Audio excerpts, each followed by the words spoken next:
अंग्रेज तो छोड़कर चले गए, लेकिन नेहरू और उसके वंशजों के गद्दार देश में छोड़ गए। आमतौर पर लाल किले से देश के प्रधानमंत्री सरकार द्वारा किए गए काम और देश के भविष्य के लिए विकास की योजनाओं का खाका रखते हैं और देश की जनता को मोटिवेट किया जाता है। लेकिन अंग्रेजों जैसी मानसिकता रखने वाले जवाहरलाल नेहरू ने स्वतंत्रता दिवस पर दिए हर भाषण में देश और देशवासियों को नीचा दिखाने का काम किया है। आज हम नेहरू के उन्हीं भाषणों का विश्लेषण कर बताएंगे कि कैसे लाल किले से दिए इन भाषणों से नेहरू ने देश की जनता और देश के जवानों का सिर शर्म से झुका दिया था। पाक दिल का टुकड़ा। 1957 के स्वतंत्रता दिवस के मौके पर नेहरू ने लाल किले से भाषण देते हुए पाकिस्तान को दिल का टुकड़ा बताया था।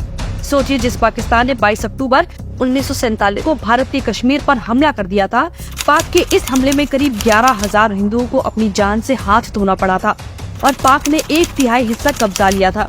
उस पाकिस्तान के गुणगान नेहरू लाल किले की प्राचीन से कर रहे थे।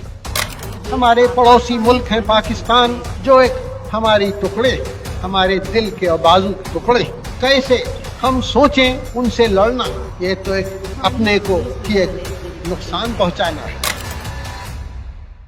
नेहरू द्वारा दिया गया ये भाषण क्या देशवासियों और देश के जवानों का मनोबल तोड़ने जैसा नहीं था? नेहरू का भाषण पाक हमले में जो जवान शहीद हुए, जो हिंदू मारे गए, उनके परिवार के जख्मों पर नमक छिड़कने जैसा था। बात करते हैं नेहरू के 1959 में लाल किले से दिए इस भाषण की। 1959 के स्वतंत्रता दिवस पर नेहरू ने अपने भाषण में देश के लोगों को मोटिवेट करने की बजाय नीचा दिखाने का काम किया। नेहरू ने अपनी स्पीच में भारतीयों को आलसी तक बता दिया।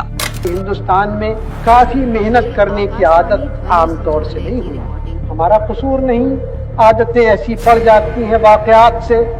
लेकिन बात यह है कि हम उतना काम नहीं करते जितना कि यूरोप वाले या जापान वाले या चीन वाले या रूस वाले कहीं करते या अमेरिका वाले। ये न समझिए कि वो कौमें खुशहाल हो गई कोई जादू से, मेहनत से हुई है और अकल से हुई है।